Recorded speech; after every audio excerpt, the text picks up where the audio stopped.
Hey friends, it's time for this week's activity with our take-home kit. This week's take-home kit is the floating M experiments. So scientists, we have something to work on. If you were able to pick up a take-home kit bag from Paoli, it looks like this and your materials are inside. If you weren't able to pick one up, that's okay. It's very simple materials that you'll need. First we have some cups. For the kits, I included these tiny little plastic cups. You can use any cup that you like. If you want to have a clearer one, you'll be able to see a little more about what's going on. If you're not able to, that's okay. The experiment will still work. The second thing you need is M&Ms. In the take-home kits, there are 5 M&Ms. I tried to pick the ones with the best M's on them. The last thing you need is water. So in my cup, I just have some plain cold water from the tap. So I'm going to set my cups out. I'm going to use 2 right now. And I'm going to pour the water in it so it's half full. You can fill it more, but I'm worried about knocking it over and spilling it. Then you're going to take an M&M and try to place it so that the M is facing up the best you can. Do you think that your M&M will float or sink? Find out when you drop it in. All right, our M&Ms are in the water. I'm going to let it sit for a moment and see what happens, and then we'll talk about our observations.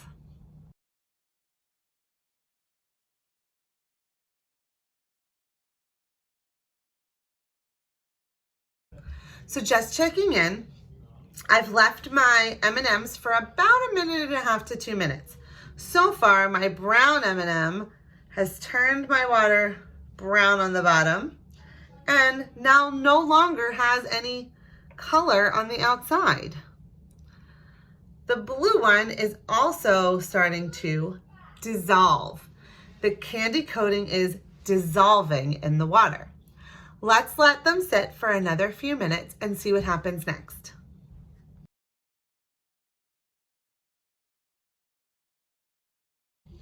Okay, so after another couple of minutes, 1.5 to 2, I noticed that my blue candy is starting to dissolve more. It's looking kind of splashy now.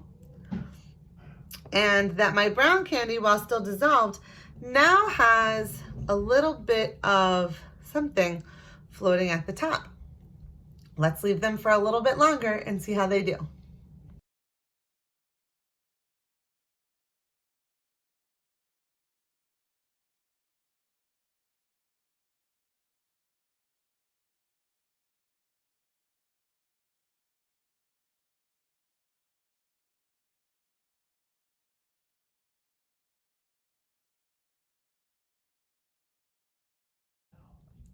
All right, friends, it's been about another 6 minutes leaving my M&Ms here to see what happened. So my brown M&M looks pretty much the same, just a few more pieces of candy floating on top. I'm gonna leave that aside for several more minutes to see if anything changes. But on my blue M&M, you can see floating on the top is part of the candy shell, and included in that is the M from the M&M. It's that little white bit. You'll be able to see it more clearly on yours.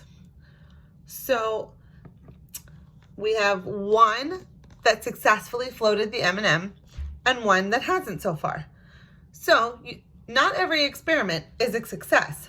That's why we have multiple tries to do it, and why you have 3 cups and 5 M&Ms to work with. So like I said, I'm gonna put the brown M&M aside and see what happens with that one if I leave it for another few minutes. The blue M&M was a success, though it didn't come off very cleanly. The question is, why does this happen? Why does the M&M float off, the M float off of the M&M? Well, it has to do with water solubility. If something is water soluble, means it dissolves in water, or it sort of disappears as it sits in water. The M on top of your M&M is not water soluble. It's actually made of an edible kind of paper. Did you know that? So you can repeat this experiment with your other M&Ms, show your friends, show your families that you are magical enough to make an M float off the M&M. Enjoy your experiment. Bye, friends.